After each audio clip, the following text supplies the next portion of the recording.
Se a gente for pegar diferentes países do mundo, você praticamente sempre vai encontrar algum tipo de, figurativamente, tá? Algum tipo de karma. Tem países que estão sempre envolvidos em guerras externas, tem outros em conflitos sangrentos, sempre internos. E tem países, por exemplo, como o Haiti, né, que parece que foram criados só para passar perrengue, entendeu? Um tipo também de Kowalski geográfico. Tem ditador sanguinário, tem revolução, tem desastre natural. Não tem como crescer assim, claro, haja zica, né? Tem outros países também, no entanto, que parece que nasceram com o rabo para a lua. Conta para mim alguma desgraça que você lembra da Suíça. Ah, bateu um caminhão, sei lá, coisa nesse sentido. Não tem, certo? E aí o país se desenvolve, a população se educa para uma noção de civilidade. É uma beleza. Mas a gente vai falar de um país específico que, de verdade, gente, tem cavado seus próprios karmas. Não pode reclamar, tá? Vamos falar do Irã daqui a pouco. Daqui a pouco a gente volta.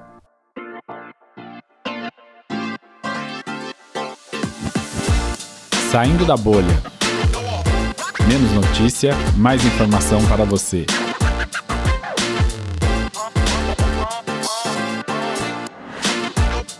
O karma iraniano.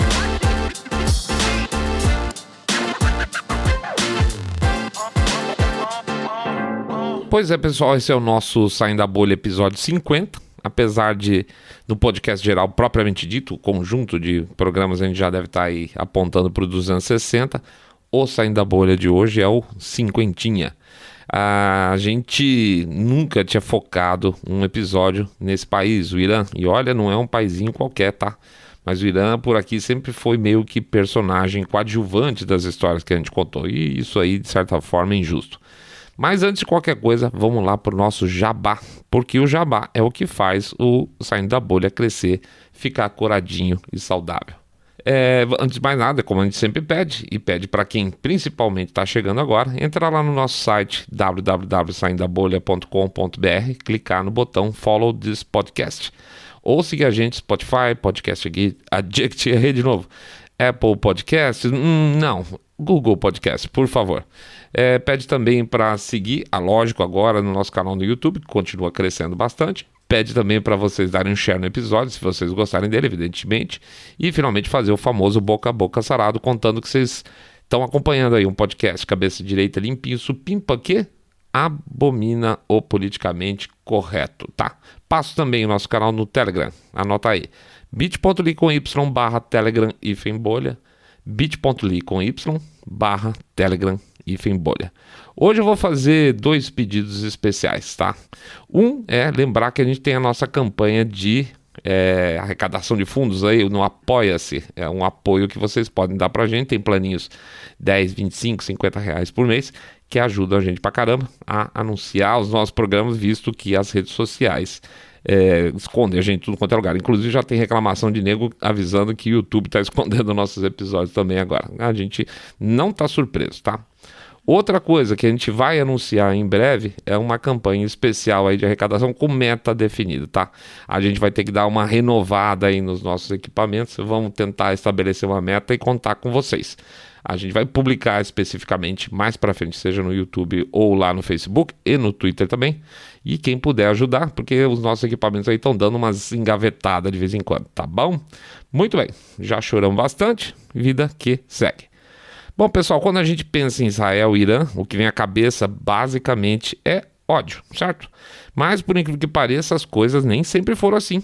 Lá no final dos anos 40, início dos anos 50, quando o Irã estava se restabelecendo do período pós-guerra, meio que enrolado com os russos estavam com uma pata lá dentro, as relações com Israel eram meio mas nada parecidas com as de hoje. Olha, enquanto os países árabes estavam aí flertando com os soviéticos, e os soviéticos de olho nas regiões norte lá do Irã, as coisas estavam complicadas pro lado deles. Vai lembrar, iranianos não são árabes e, além de tudo, não são sunitas, né? Como a maior parte da população mais ocidental do Oriente Médio. Então, como muçulmanos, eles também estão aí num capítulo meio à parte. Então não era exatamente o que se poderia chamar no pacote aí de muçulmanos um alinhamento. Se você pensar no que se refere a Israel, eles não tinham por que estar no mesmo pacote dos árabes e sunitas que estavam com ódio lá de Israel desde o começo. Apesar do Irã inicialmente ter sido contra a partilha da Palestina, de onde veio o Estado israelense, mais tarde foi o mesmo Irã, o segundo país da região preponderantemente muçulmana, né, que reconheceu o Estado israelense, ou seja, o Irã reconhecia Israel, ficou só atrás da Turquia no tempo de que isso acontecesse. E sim, no início desse processo de relações aí malucas de vai e volta, quando o Iraque começou a purgar os judeus, teve uma purga muito grande de judeus lá no seu território, lá para trás, acho que 1950, muitos judeus encontraram no Irã a chance de tentar uma vida nova, nem que fosse pelo menos aí um processo de passagem antes de chegar lá em Israel. Só que em 53 aí teve o golpe de Estado por lá no Irã e o Shah passou a comandar o país. E isso como um grande aliado americano. E o fato de ser um aliado americano deu uma baita folga para os israelenses que durante o período passaram a ter pelo menos uma nação não inimiga na região, tá? Não obrigatoriamente super amiga, mas pelo menos não inimiga. E essa boiada aí durou uns 25 anos. Israel era até um bom parceiro comercial do Irã e mesmo os judeus tinham uma vida relativamente tranquila por lá, mais ou menos até que o Shah tomou o seu pé no rabo e no lugar dele entrou o famoso Ayatollah Khomeini, que voltou do seu exílio na França e colocou em prática a estrutura de um Estado teocrático no Irã. Veja, é complicado, é sempre complicado quando o opositor político de quem você não gosta é um traste, tá? Obviamente que o regime do Shah era uma porcaria, tá? Ele era muito violento, era super corrupto, aquela coisa toda. Quem é das antigas, inclusive, eu tô falando das antigas mesmo, tá? Tinha até uma expressão sobre esbanjamento, que era faradiba. Então você falava assim, nossa, essa aí gasta que nem a faradiba, quer dizer, que era a esposa do Shah, a mulher, ela vivia num luxo absurdo, para ter uma ideia. Então, assim, internacionalmente a mulher virou sinônimo de gastar muito. E os caras enriqueceram absurdamente, e o país não obrigatoriamente tanto. Mas o país, o Irã, era relativamente moderno, e se você pegar alguns índices, por exemplo, como o índice Gini, até que a desigualdade social estava caindo durante o regime dele. E se você pegar também o PIB, ele cresceu constantemente desde a entrada do Shah, teve só um soluço lá no início dos anos 60, mas estava sempre subindo. E acredite ou não, a revolução aconteceu exatamente no período em que o PIB iraniano estava lá no topo, e o país relativamente bem tá. Mas é aquilo, o regime de verdade era uma porcaria. E aí, com a entrada do Ayatollah, azedou de vez. Azedou economicamente para o Irã, e volto aí para o nosso outro protagonista de episódio, azedou para Israel também. Imediatamente com a entrada do Khomeini, o Irã deixou de reconhecer Israel e passou a fazer parte do conjunto aí de países muçulmanos que basicamente detestavam os caras, e a simples ideia de um Estado israelense fazia os caras ter comichão. Mas, em 1980, vamos lembrar, o Irã entrou em guerra com o Iraque, certo? No começo o Iraque teve alguma vantagem e depois aí a coisa estancou no meio do caminho, tipo uma daquelas guerras meio, tipo a Primeira Guerra Mundial, que as fronteiras não andam para lá, para cá, fica todo mundo entrincheirado, morre um monte de gente. Foi mais ou menos assim o Irã e Iraque. De um lado, então, o Iraque tinha o apoio dos países árabes, dos Estados Unidos, da França, da Rússia, e do outro um Irã virtualmente isolado, a não ser pelo fato dele conseguir armas de Israel. Pois é, e às vezes inclusive secretamente. O grande inimigo estava fornecendo para um dos dois lados, eles escolheram o Irã. Eu não tenho exatamente uma ideia por que isso, para ser franco, visto que os Estados Unidos inclusive apoiavam o Iraque. Eu não sei se era por medo de ter um Iraque muito predominante na região, considerando o passado que eles tinham de péssimas relações com os judeus, eles fizeram aquela grande purga. Eu não sei se pelo passado de boas relações com o Irã, certo?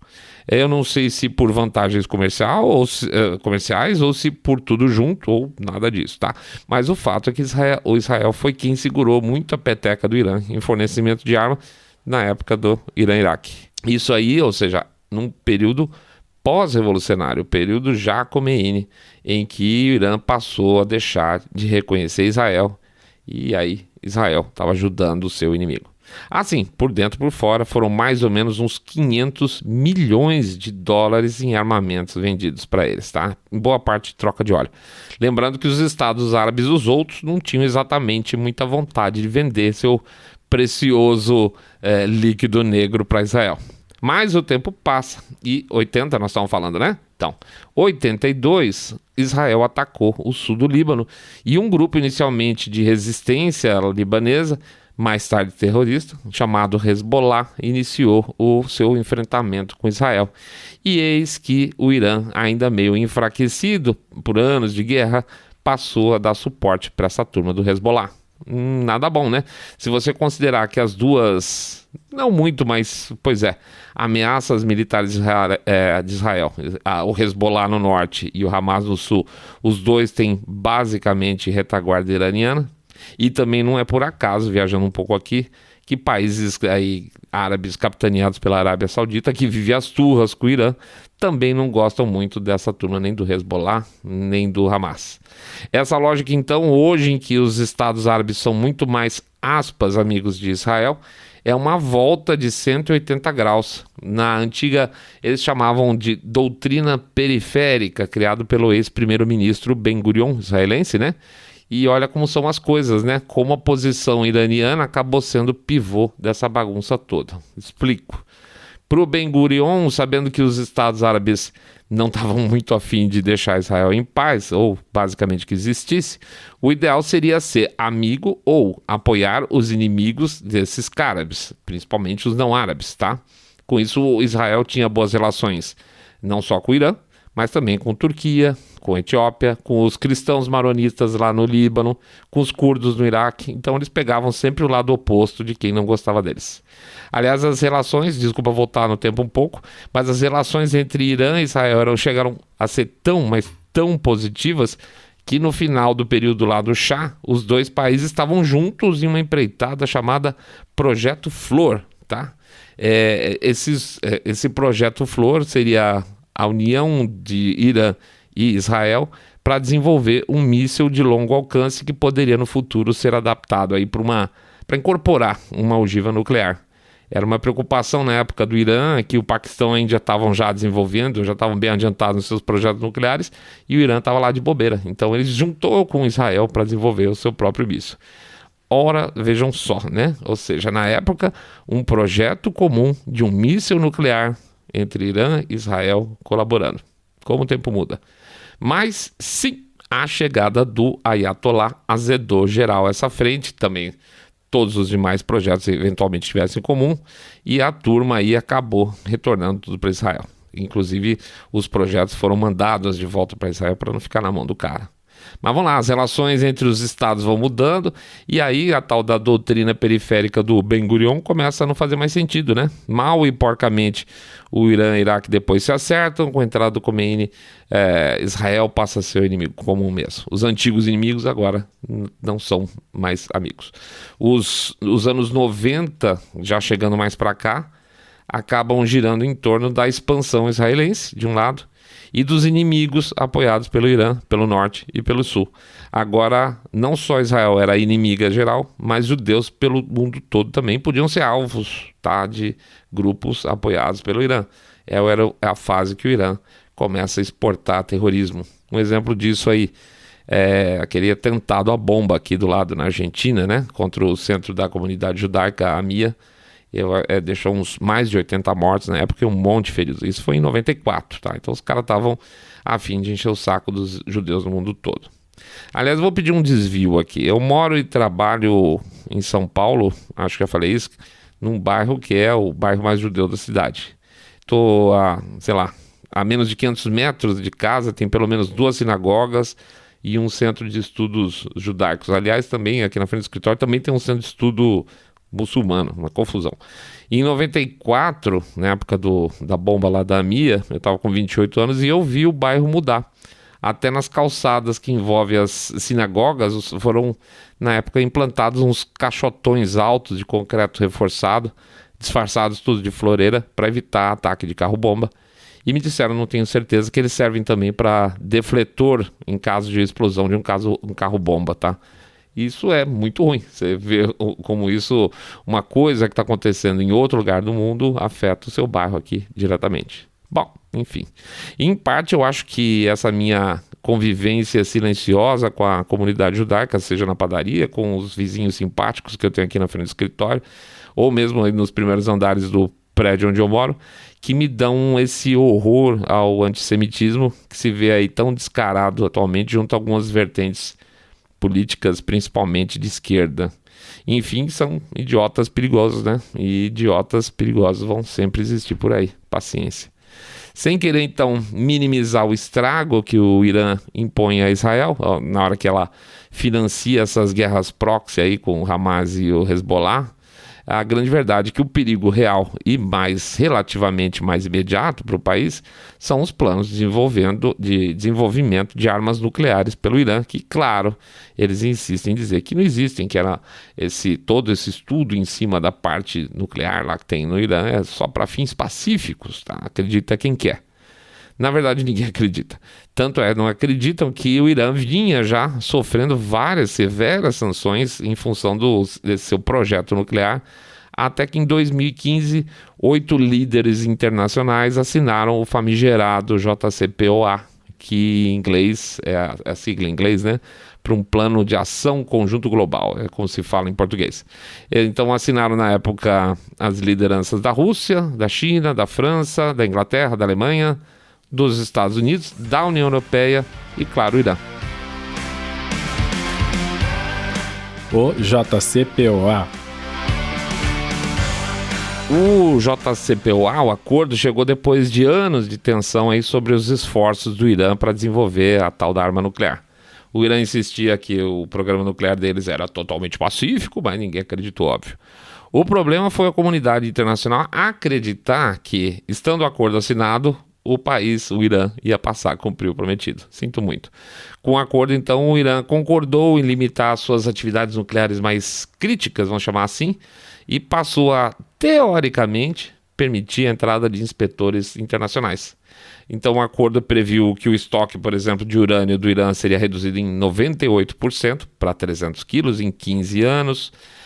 O acordo dizia que as instalações que eles tinham lá de Natanz e Fordo, né, onde tinha esse desenvolvimento de material nuclear, onde tem o tal do gás hexafluoreto de urânio, que alimenta as centrífugas para separar o isótopo de urânio, seriam alteradas, e a gente fala mais para frente um pouco sobre isso. Lembrando que o urânio pouco enriquecido, que tem concentração aí na faixa de 3, 4%, pode ser usado para combustível de usina nuclear, tá? Não tem problema nenhum.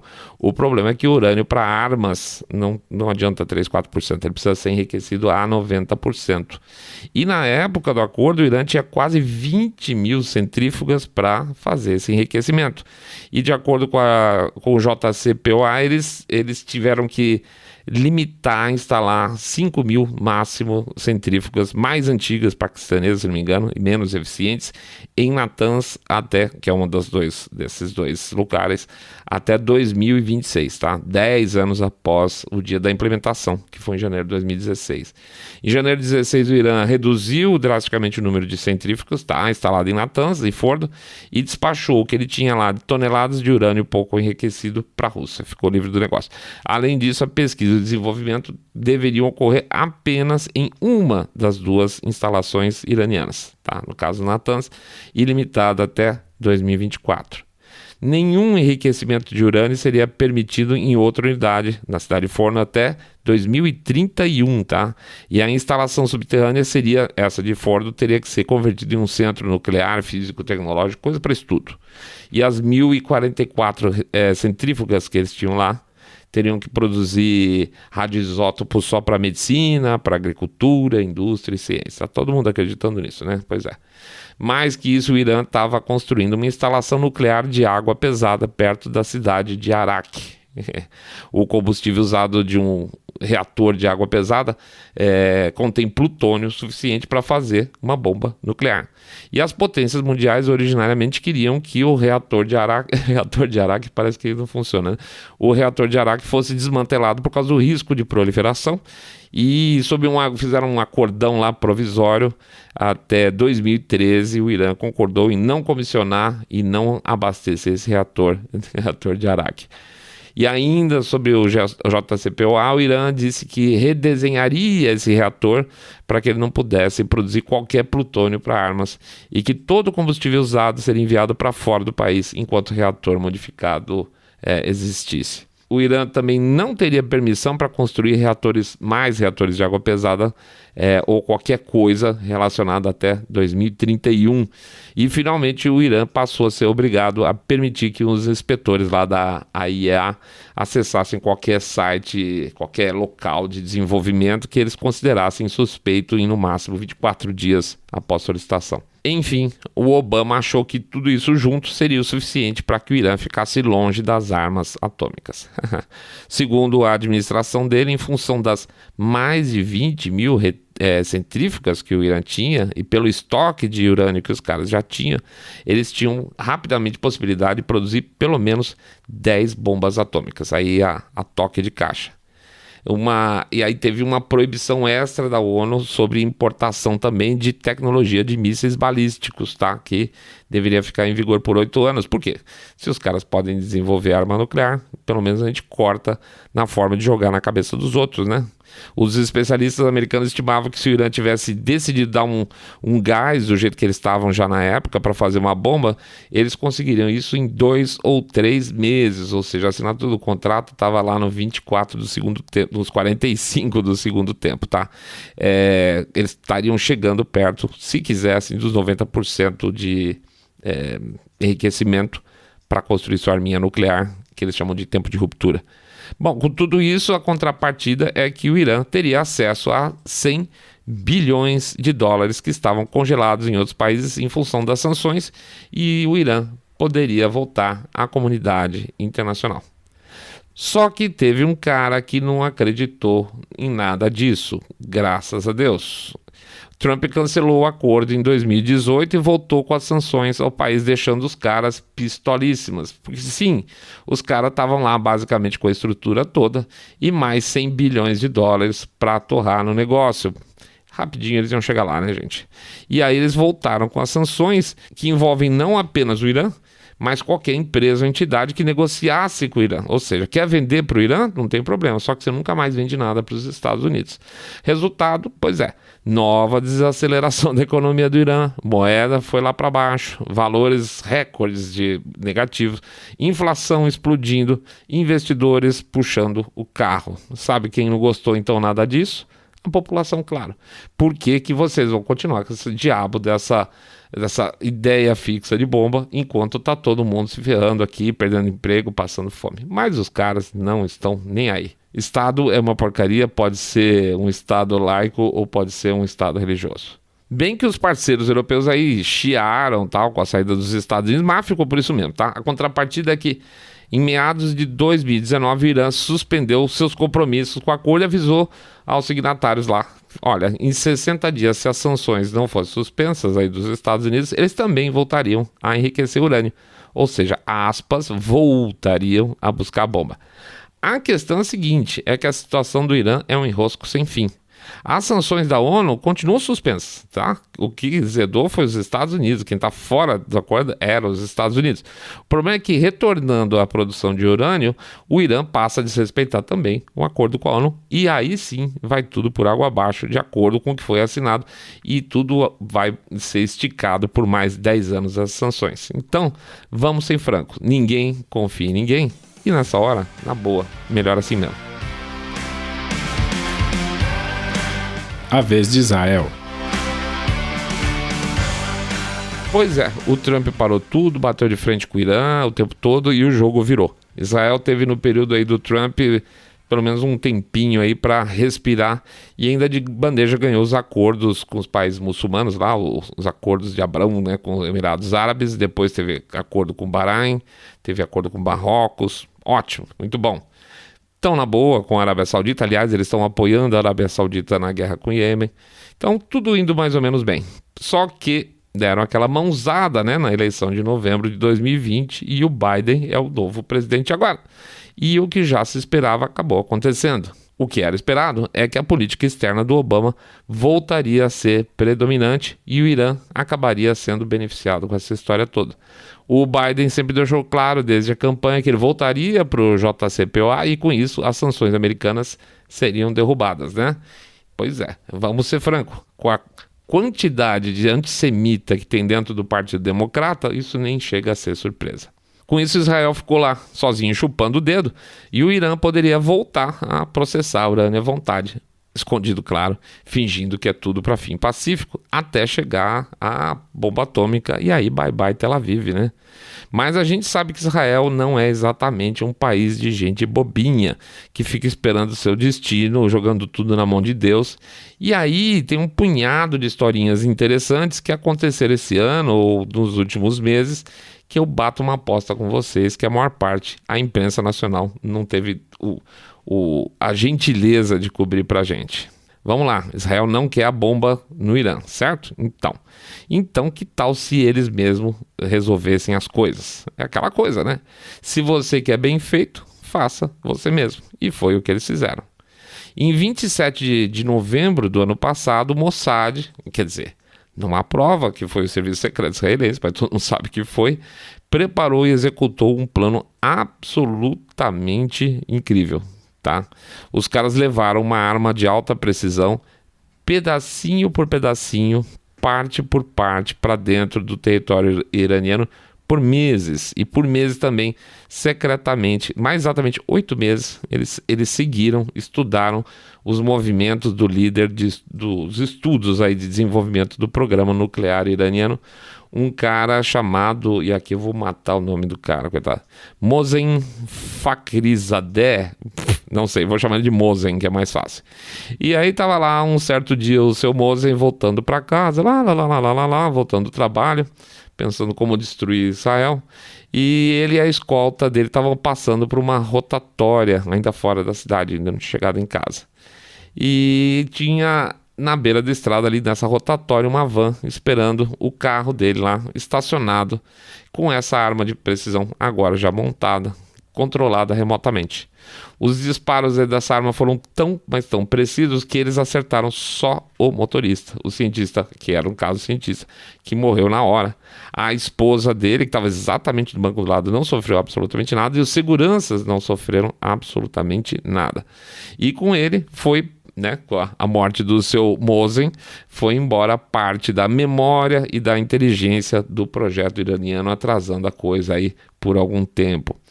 Detalhe, depois do assassinato do cientista, que a arma disparou e matou o cara, o veículo onde estava a arma se autodestruiu, eliminando as evidências, tá? Tá achando que os caras são fracos, né? Pois é, não tem como comprovar nada. Lembra que a gente falou que o Irã ficou com 2 estruturas só para enriquecimento de urânio, quer dizer, ficou com 2, só uma poderia fazer enriquecimento de urânio, certo? Foi Natanz. No dia 11 de abril, o Serviço Secreto de Israel, e de novo, claro, sem confirmação, o Serviço Secreto de Israel, o Mossad, certamente, com apoio aí eles acreditam que tem apoio de pessoas locais lá do Irã, que são contra esse regime dos ayatollahs, realizou um ataque à estrutura de Natanz, tá? Mesmo princípio. As centrífugas de Natanz ficavam, eu falei ficavam, né? Já virou um spoiler, tá? Elas ficavam no subsolo dessa instalação, protegido com super camada de concreto por cima, reforçadíssimo, e mais solo, tá? Então tinha um buracão lá, fizeram super cobertura de concreto com solo, acho que 5, 8 metros por cima, para evitar que israelenses um dia resolvessem bombardear ali e destruíssem as centrífugas dele, tá? Muito bem. Então tava lá aquele bunker cheio de centrífuga trabalhando. Pois bem, pouco a pouco, pequenas quantidades, de pouquinho em pouquinho, de explosivos foram sendo levados para dentro do complexo sem que os caras percebessem.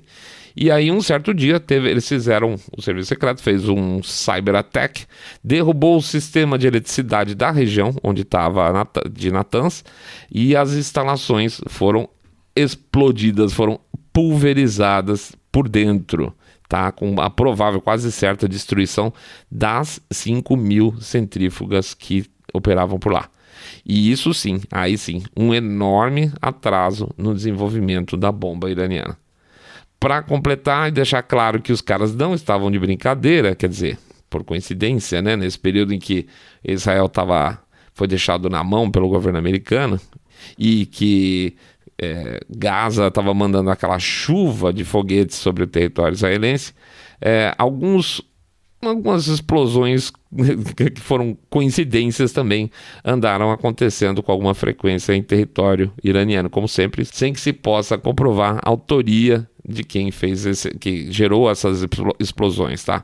Então, do nada aí começou a explodir coisa pra dedéu dentro do Irã e não tem como comprovar o que aconteceu. Então veja aí a listinha aqui desses, eu tô falando de 30 dias, tá, no máximo. De meados de maio para cá, por exemplo, uma indústria de drones iranianos chamada ESA, HESA, foi chacoalhada por uma explosão. Coincidentemente, logo depois de Israel ter reclamado que o Irã estava fornecendo drones para os palestinos, na verdade para o Hamas. Aliás, o Iron Dome chegou a derrubar pelo menos um. Eu acompanhei na época das notícias que eles tinham derrubado um drone que estava vindo lá da faixa de Gaza. Também na cidade de Isfahan, uma indústria de explosivos chamada ISNA, I-S-N-A, e desculpe o trocadilho, foi pelos ares também, por causas até agora desconhecidas, tá? Sempre a imprensa local diz que são causas desconhecidas. Na outra cidade chamada Zarand, uma siderúrgica foi abalada por uma grande explosão. Quer fazer míssil? Vai ser complicado sem siderúrgica, né? Isso foi na semana passada, e na semana passada também, olha isso, em um mesmo dia, o maior navio da marinha iraniana, chamado Karg, explodiu do nada no meio do Golfo de Hormuz. E a explosão dessa vez foi tão grande que levou o navio a afundar, tá? Foi a pique. E no mesmo dia que afundaram o Karg, uma refinaria nos arredores de Teherã, eu vou tentar também falar o nome dela, Tondgoyan, uma coisa assim, também sofreu efeitos de uma grande explosão que deixou a cidade de Teherã coberta por fumaça, mas eles juram que não tem nada a ver com Israel. Sim, nos dias de hoje, como a gente falou, o maior karma iraniano é Israel, que aparentemente em operações aí pontuais extremamente efetivas tem destruído ou pelo menos danificado importantes estruturas produtivas de um país, o Irã, que já está em crise econômica. Não estão ajudando nada, mas também não tem como censurar. É como a gente falou, nada é à toa aí. E, muito franco, eu não tenho pena de nada, sinto muito. O Irã vem mentindo para a comunidade internacional, tem ameaçado Israel de varrer o país do mapa e agora sente o retorno das suas ações, né, gente? Como se diz por aí, karma is a bitch. Bom, é isso aí, pessoal. A gente agradece a presença de todo mundo. Vamos lá fazer o nosso jabacito expresso de fim de programa, pedindo para vocês entrarem no site www.saindabolha.com.br, clicar no botão follow desse podcast, ou seguir a gente no Spotify, Podcast Addict, Google Podcast e principalmente aí no nosso canal do YouTube. A gente pede também que vocês deem o share no episódio se tiverem gostado, que faça aquele famoso boca a boca sarado contando para seus amigos que vocês estão acompanhando um podcast cabeça direita, limpinho e que detesta o politicamente correto. Finalmente, deixo aqui o nosso endereço do Telegram. Anota aí, por favor. bit.ly/Telegram-bolha. bit.ly/Telegram-bolha. É isso aí, pessoal. Falhamos na última segunda-feira, não deu mesmo, não tivemos condição técnica de fazer o programa, de jeito nenhum. Ficamos com essa semana só um episódio na quinta-feira. Quem sabe a gente consegue adiantar mais um, mas eu acho que é improvável, tá? A gente se fala na próxima segunda-feira, com certeza. E desejo para vocês um excelente fim de semana que tá chegando aí. Muita força, muita paz e com certeza que vocês todos vão estar muito, muito mais super bem.